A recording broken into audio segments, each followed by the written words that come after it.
बिस्मिल्लाहिर्रहमानिर्रहीम। अस्सलाम वालेकुम। इमरान एडवोकेट बात कर रहा हूँ।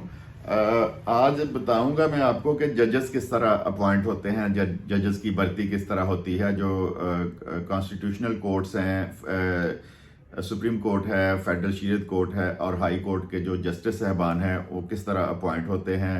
और उसके बाद लोअर जुडिशरी जो है जिसमें सिविल जजेस और एडिशनल सेशन जज, वो भर्ती कैसे होते हैं। इनमें फ़र्क है कि उनका तरीक़ेकार और है भर्ती का, और जो छोटी कोर्ट्स हैं उनका तरीक़ेकार और है। बहुत से लोगों को नहीं पता, बल्कि 90% लोगों को नहीं पता। तो उनका कंसेप्ट क्लियर करने के लिए आज की वीडियो में बना रहा हूं। तो चैनल को लाजमी सब्सक्राइब भी करें और वीडियो को शेयर भी कर दें कि और लोगों तक भी मालूमात पहुंचें।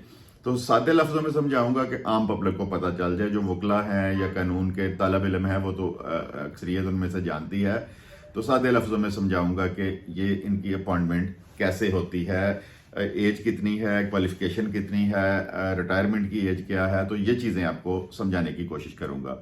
तो सबसे पहले हम जिक्र कर लेते हैं कि सुप्रीम कोर्ट के जजेस जो हैं या फेडरल शरीयत कोर्ट के जजेस हैं और उसके बाद हाई कोर्ट के जजेस हैं, जो जस्टिस साहबान हैं, वो किस तरह उनकी अपॉइंटमेंट होती है। कानून से हट के एक बात बताऊं तो हमारे मुल्क में ज़्यादातर जो ऊपर वाली अदालतें हैं, यानी सुप्रीम कोर्ट और हाई कोर्ट के जो जजेस हैं, वो सियासी काबिलियत भी ये नहीं है कि किसी डल बंदे को अपॉइंट कर दें तो वो नहीं चल सकेगा। काबिलियत के साथ साथ लाहौर के बड़े चैम्बर्स और सियासी सिफारिश होनी बहुत ज़रूरी है। ये कानून से हट के बता रहा हूँ आपको।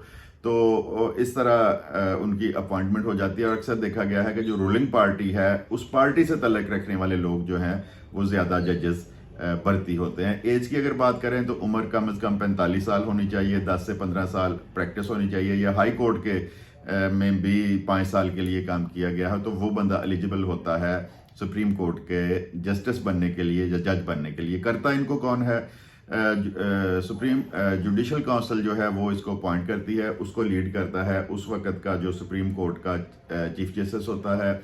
और उसके बाद 4 सीनियर मोस्ट जो जजेस होते हैं वो उस कमेटी का हिस्सा होते हैं। उसके बाद आपका आ जाता है जनाब एक सीनियर वकील। हर वकील ये चाहेगा कि मैं इसका मेंबर बनूं, तो वो पाकिस्तान बार काउंसिल जो है वो एक वकील को, पूरे पाकिस्तान के जो नुमाइंदे होते हैं वो एक मेंबर को सिलेक्ट करते हैं, वो इसका मेंबर होता है। अटॉर्नी जनरल ऑफ पाकिस्तान उसका मेंबर होता है। उसके बाद फेडरल मिनिस्टर उसका मेंबर होता है। तो ये लोग फिर बैठ के डिसाइड करते हैं कि अगर फ़र्ज़ करें 2 वैकेंसियां हैं, 6 नाम आ गए, तो उनमें जो अक्सरियत फैसला करेगी तो वो फिर बंदे जो हैं 2 अपॉइंट किए जाएंगे। इनके ऊपर भी एक चेक रखा हुआ है। इनके ऊपर चेक है कि एक कमेटी बनती है, पार्लियामेंट से एक कमेटी ली जाती है जिसमें 4 मेंबर सेनेट के होते हैं और 4 मेंबर ही होते हैं कौमी असम्बली से। लेकिन ये नहीं है कि वो रूलिंग पार्टी के ही हों। जो कानून कहता है, जो असूल है, जो रवायात हैं, उसमें अगर सेनेट से 4 लेने हैं तो 2 हुक्मरान जमात के होंगे, 2 अपोजिशन से होंगे, कौमी असम्बली से भी ऐसे ही होंगे। उनके पास फिर ये जो सिफारिशात हैं जिनको सेलेक्ट किया गया है उनके पास जाएंगे। उनमें से अगर तो अक्सरियत 8 में से, यानी अक्सरियत जो है वो इसको एक्सेप्ट कर लेगी, तो फिर ये वज़ीर आज़म से होती हुई सदर के पास जाएगी और उनकी अपॉइंटमेंट हो जाएगी। और अगर जो पार्लियामेंट से कमेटी बनी है वो इसको रिजेक्ट कर दें या अक्सरियत में जो है उसको रिजेक्ट, तो वापस फिर ये आ जाएगा निचली कमेटी के पास, जो जुडिशल काउंसिल है उसके पास, और वो फिर दोबारा नाम देगी और उनको भिजवाएगी। और इस तरह सुप्रीम कोर्ट का जो जज है वो अपॉइंट होगा। लेकिन देखा ये गया है कि जो लाहौर के बड़े चैम्बर्स हैं जिनके सियासी ताल्लुकात हैं, तो ज़्यादातर वही लोग भर्ती होते हैं। कानून भी मैंने आपको बता दिया है, इस प्रोसेस से गुजरना ही पड़ेगा हर बंदे को।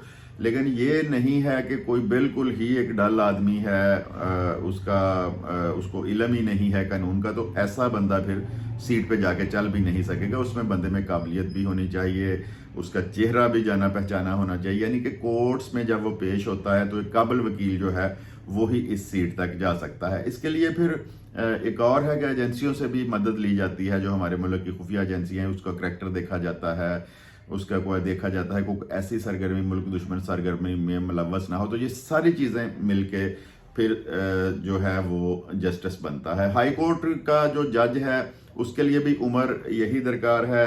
اور وہی چیف جسٹس جو پاکستان کے ہیں سپریم کورٹ کے، اس میں لیکن سفارشات، اس کو جو سیٹیں آتی ہیں اس میں جو سفارشات بھیجی جاتی ہیں جوڈیشل کونسل کو، وہ چیف جسٹس اس صوبے کا بھیجتا ہے. تو پھر اس میں اوپر والا تو وہی ممبران رہتے ہیں، لیکن اس میں صوبے کا چیف جسٹس بھی بیٹھتا ہے، اس کے بعد وہاں اس کا صوبائی وزیر بھی بیٹھتا ہے، اور جو موجودہ جو اس پنجاب فرض کریں پنجاب بار اگر ہے تو پنجاب بار کونسل سے ایک سینئر وکیل بھی بیٹھتا ہے، وہ پھر ان کی اپوائنٹمنٹ کرتا ہے، پھر اسی طرح اس کمیٹی کو جو پارلیمان کی کمیٹی ہے وہاں بھیجتا ہے، اور اسی طرح پھر ان کی سلیکشن بھی اسی طرح ہی ہوتی ہے. یعنی کہ امتحان نہیں دینا پڑتا، جس طرح سول ججز کو دینا پڑتا ہے اس طرح ان کی اپوائنٹمنٹ ہوتی ہے، اور وہ جو ہیں وہ جسٹس اپوائنٹ ہو جاتے ہیں. اس کے لیے ہائی کورٹ کے لیے 1 سال کا پروبیشن پیریڈ ہوتا ہے، اس میں وہ کارکردگی دیکھتے ہیں. اگر تو کسی جج کی کارکردگی اچھی نہیں ہے تو سال کے بعد اس کی خدمات واپس لے لی جاتی ہیں، اور اگر کوئی اچھی کارکردگی والا ہوتا ہے تو اس کو کنفرم کر دیا جاتا ہے. اور یہ ہائی کورٹ کے ججز جو جو جسٹس صاحبان ہیں، یہ پھر آٹومیٹکلی بھی چلے جاتے ہیں پروموٹ ہو کے سپریم کورٹ میں. تو ان کا طریقہ کار یہ ہے، اور ان کی ریٹائرمنٹ کی عمر عموماً جو ہے وہ 62 سال کی جب عمر ہوتی ہے تو یہ ریٹائرڈ ہو جاتے ہیں. ہم لوئر جوڈیشری کی طرف آ جاتے ہیں، تو اس میں سول ججز اور ایڈیشنل سیشن جج جو ہیں وہ ڈائریکٹ بھرتی ہوتے ہیں تھرو امتحان. یہ ہائی کورٹ ہی ان کے پیپرز لیتی ہے، لیکن some time public service commission بھی ان کے پیپرز لے لیتی ہے. تو اس میں سیٹیں اناؤنس ہوتی ہیں، جی ہمیں 100، اگر سول ججز کی بات کریں تو اس سال ہمیں 100 چاہیے یا 50 چاہیے، ان کی اسامیاں اناؤنس ہوتی ہیں اخبار میں. اس کے بعد اس کے لیے جو کرائیٹیریا ہے وہ عمر 25 سے 35 سال کے درمیان آپ کی ہونی چاہیے، اور کم از کم LLB ہونا آپ کا بہت ضروری ہے. مطلب LLB کی ڈگری آپ کے پاس ہونی چاہیے، اور 2 سال آپ کو ایکسپیرینس بطور وکیل ہونا چاہیے. تو اس کے بعد وہ ایلیجیبل ہوتا ہے اس ایگزام میں بیٹھنے کے لیے. پھر ان کا ریٹن ایگزام لیا جاتا ہے. وہ عمومی طور پر جو پریکٹیکل لائف میں اس نے کورس میں چیزیں دیکھی ہوتی ہیں، جو کتابوں میں پڑھی ہوتی ہیں، انہی میں سے ان کے پیپرز آتے ہیں، اور وہ پیپرز پاس کرنے کے بعد ان کا انٹرویو ہوتا ہے، اور اس کے بعد ان کی جو ہے سلیکشن ہوتی ہے. اب آ جاتے ہیں ایڈیشنل سیشن جج، وہ بھی ڈائریکٹ ہوتے ہیں اپوائنٹ. تو ان کی عمر جو ہے وہ 35 سے 45 سال کے درمیان ہونی چاہیے. 10 سال کا ان کا ایکسپیرینس ہونا چاہیے کورس میں پیش ہونے کا. اور سیم وہی طریقہ کار ہوتا ہے جو سول ججز کا ہوتا ہے. ان کی اسامیاں بھی اخبار میں اشتہار دیا جاتا ہے. ہائی کورٹ ہی وہ اشتہار دیتا ہے، ہائی کورٹ ہی وہ کنڈکٹ کرتا ہے ان کے پیپرز، اور پیپرز دیتے ہیں. ان میں سے وہ سول ججز سے تھوڑے سے مشکل پیپر ہوتے ہیں کیونکہ ایک سینئر پوسٹ ہوتی ہے.